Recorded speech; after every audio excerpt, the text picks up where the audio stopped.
नमस्कार दोस्तों, आप लोगों को बता दूं कि झारखंड जैक बोर्ड एग्जाम 2023 के लिए प्रोजेक्ट रियल कोडरमा द्वारा 5 मॉडल सेट पेपर जारी किया गया है। आज के इस वीडियो में हम क्लास 10th के साइंस के मॉडल क्वेश्चन पेपर सेट 2 को देखेंगे। ये क्वेश्चन पेपर झारखंड बोर्ड परीक्षा देने जा रहे सभी स्टूडेंट के लिए अति महत्वपूर्ण है। तो चलिए शुरू करते हैं। वीडियो को अंत तक देखिएगा, वीडियो को लाइक करिएगा क्योंकि ये वीडियो आपके एग्जाम के लिए अति महत्वपूर्ण होगा। तो चलिए शुरू करते हैं। क्वेश्चन नंबर 1, किसी बिंब का अवतल दर्पण द्वारा बना प्रतिबिंब आभासी, सीधा तथा बिंब से बड़ा पाया गया। वस्तु की स्थिति कहाँ होनी चाहिए? तो मुख्य फोकस तथा वक्रता केंद्र के बीच, वक्रता केंद्र पर, वक्रता केंद्र से परे या दर्पण के ध्रुव तथा मुख्य फोकस के बीच। ऑप्शन डी होगा राइट आंसर। दर्पण के ध्रुव तथा मुख्य फोकस के बीच। कॉन्सेप्ट को याद रखिएगा, ये एक कनकेव मिरर है अर्थात अवतल दर्पण है। इसे पी कहा जाता है, पोल कहा जाता है, और इसे मुख्य अक्ष कहा जाता है अर्थात प्रिंसिपल एक्सिस कहा जाता है। इसे कहा जाता है सेंटर ऑफ कर्वेचर सी, और सी और एफ पी के बीच जो होता है पॉइंट, उसे एफ कहा जाता है अर्थात फोकस कहा जाता है। तो वस्तु की स्थिति कहाँ होनी चाहिए? एफ और पी के बीच होना चाहिए, तब जाकर प्रतिबिंब आभासी, सीधा तथा बिंब से बड़ा होता है। तो ऑप्शन डी होगा राइट आंसर, पी और एफ के बीच। तो नेक्स्ट क्वेश्चन को देखते हैं। क्वेश्चन नंबर 2 को देखिए। क्वेश्चन नंबर 2, वक्रता त्रिज्या आर तथा फोकस दूरी एफ में संबंध है। याद रखिएगा, एफ बराबर होता है r/2। एफ बराबर r/2 होता है, तो r बराबर क्या हो जाएगा? 2f हो जाएगा। तो किस ऑप्शन में है? देखिए, r बराबर 2f ऑप्शन बी में है, तो ऑप्शन बी होगा राइट आंसर। नेक्स्ट क्वेश्चन को देखते हैं। क्वेश्चन नंबर 3 को देखिए।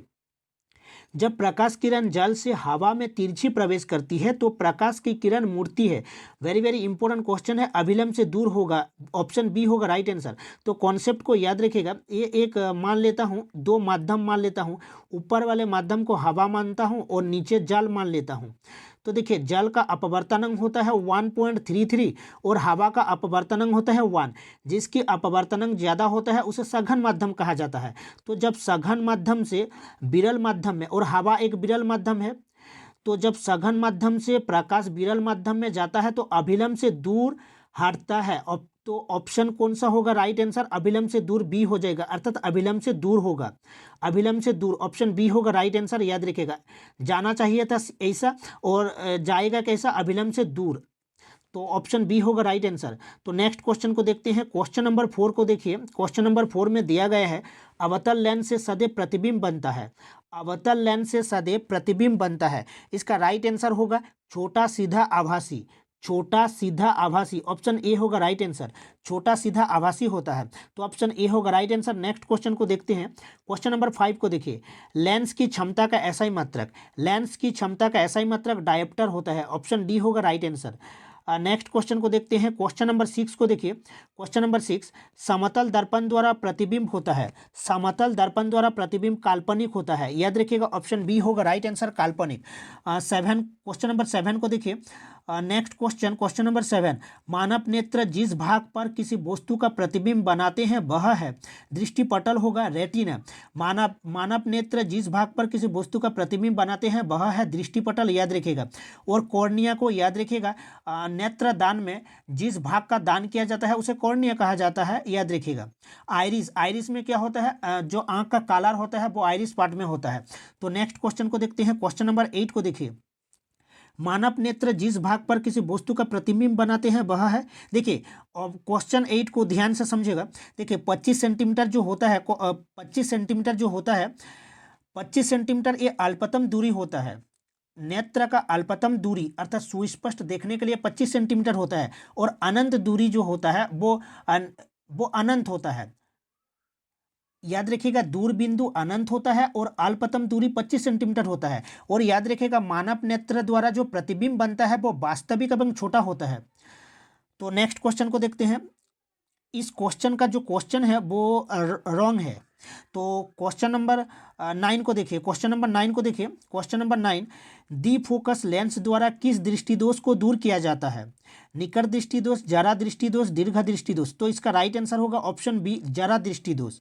और याद रखिएगा कुछ इंपॉर्टेंट पॉइंट को, निकट दृष्टि दोष में अवतल लेंस का प्रयोग किया जाता है और दीर्घ दृष्टि दोष में उत्तल लेंस का प्रयोग किया जाता है। याद रखिएगा, दीर्घ दृष्टि दोष में उत्तल लेंस का प्रयोग किया जाता है और निकट दृष्टि दोष में अवतल लेंस का प्रयोग किया जाता है। और जरा दृष्टि दोष में दी फोकस लेंस का प्रयोग किया जाता है। तो नेक्स्ट क्वेश्चन को देखते हैं। क्वेश्चन नंबर 10 को देखिए।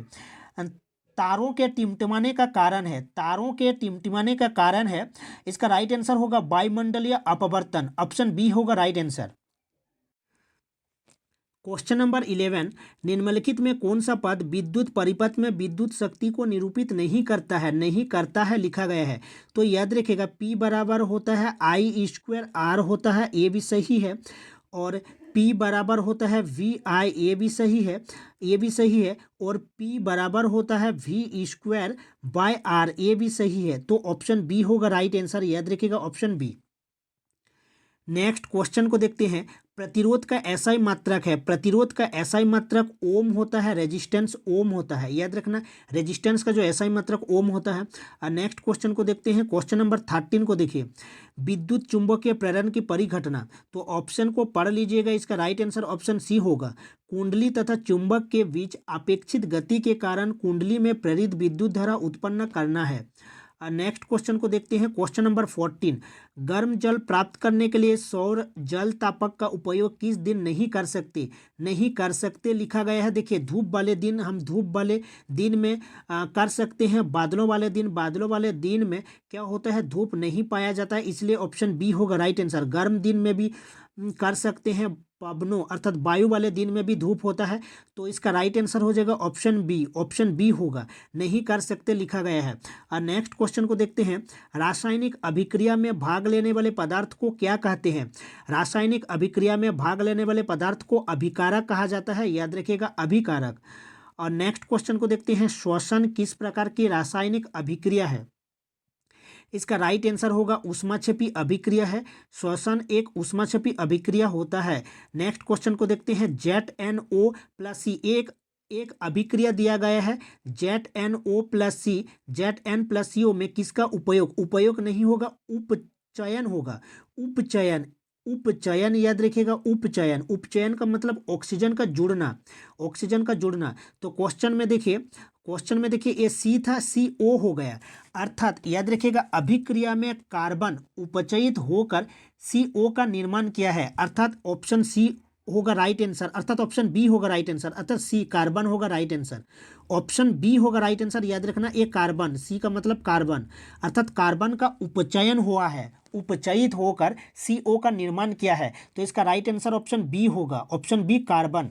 नेक्स्ट क्वेश्चन को देखते हैं। क्वेश्चन नंबर 18 को देखिए। क्वेश्चन नंबर 18, सिल्वर क्लोराइड का रंग होता है श्वेत होता है, व्हाइट होता है। Silver chloride AgCl, silver chloride. याद रखना, एक इंपॉर्टेंट क्वेश्चन भी इससे पूछा जाता है।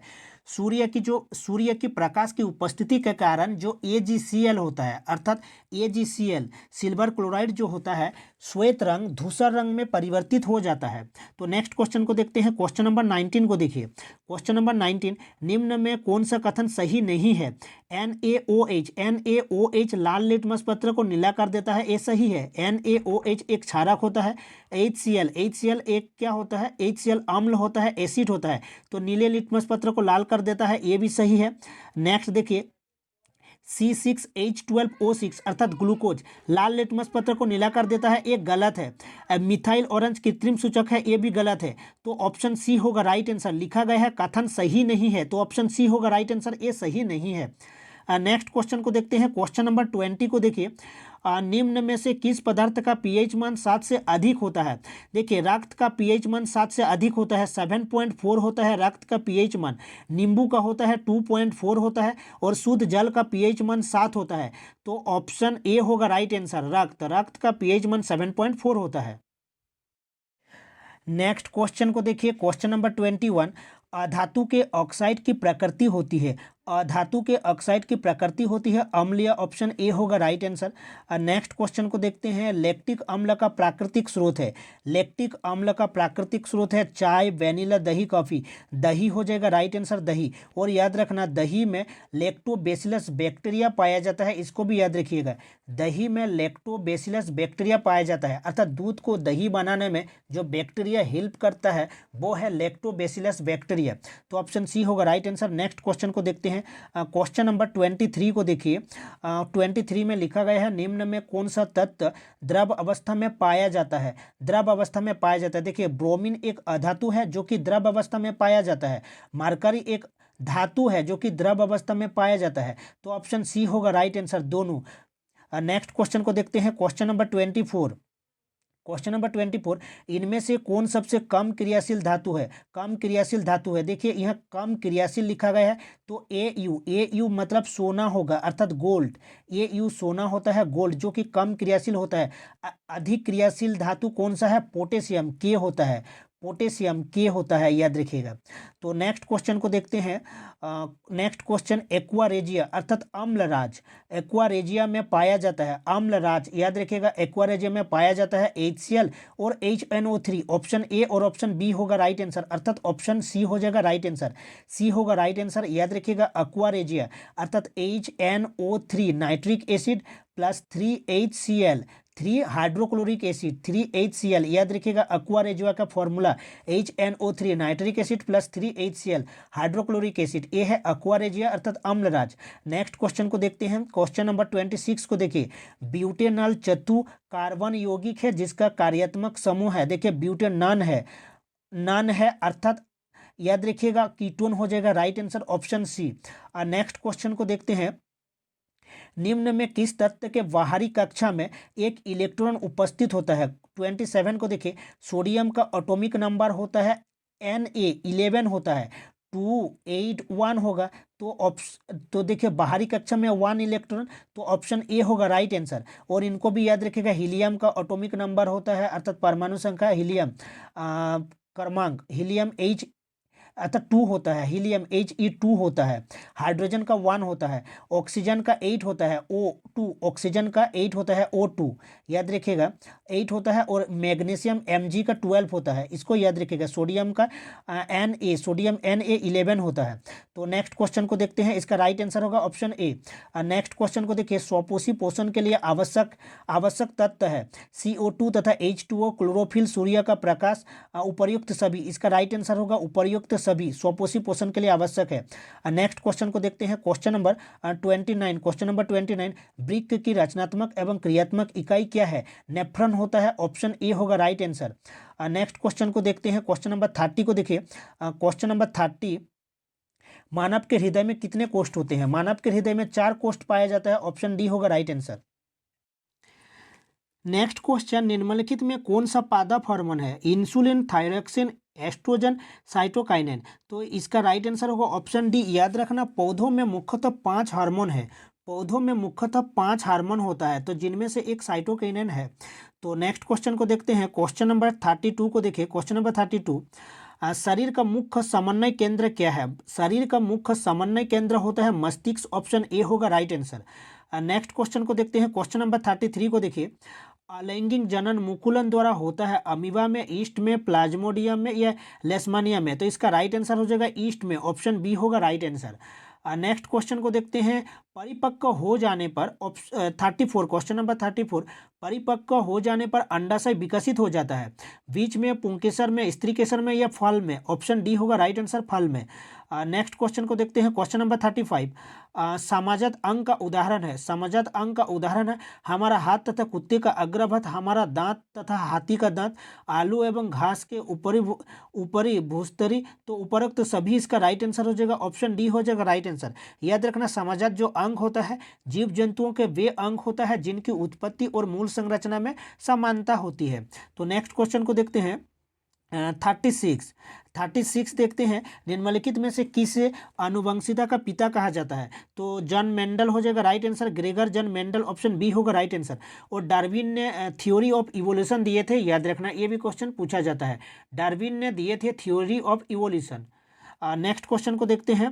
क्वेश्चन नंबर 37, निम्नलिखित में से कौन सा आहार श्रृंखला का निर्माण करता है? आहार श्रृंखला का 37 क्वेश्चन है। तो घास, बकरी तथा मानव इसका राइट आंसर हो जाएगा ऑप्शन बी, घास, बकरी तथा मानव। नेक्स्ट क्वेश्चन को देखते हैं 38, निम्नलिखित में से कौन उत्पादक है? निम्नलिखित में से कौन उत्पादक है? घास उत्पादक होता है, याद रखिएगा घास, और प्राथमिक पोषी स्तर भी होता है। प्रथम पोषी स्तर भी होता है घास, और उत्पादक भी होता है। नेक्स्ट क्वेश्चन को देखते हैं। चिपको आंदोलन का मुख्य उद्देश्य था, चिपको आंदोलन का मुख्य उद्देश्य था वन नाशन रोकना, अर्थात वन नाशन रोकना। और याद रखना सुंदरलाल बहुगुणा का नाम याद रखना। और नेक्स्ट क्वेश्चन को देखते हैं। खादिन पाए जाते हैं राजस्थान में, 40 क्वेश्चन है। खादिन पाए जाते हैं, इसका राइट आंसर होगा ऑप्शन ए, राजस्थान में। ऑप्शन ए हो जाएगा राइट आंसर, राजस्थान में। तो ये था इंपॉर्टेंट क्वेश्चन जो कि आपको परीक्षा में बहुत ही हेल्प करेगा। इसी तरह का क्वेश्चन पूछा जाएगा। वीडियो को लाइक करिएगा, और अगर आप चैनल को सब्सक्राइब नहीं किए हैं तो चैनल को सब्सक्राइब कर लीजिएगा। मिलते हैं नेक्स्ट वीडियो में। Thank you.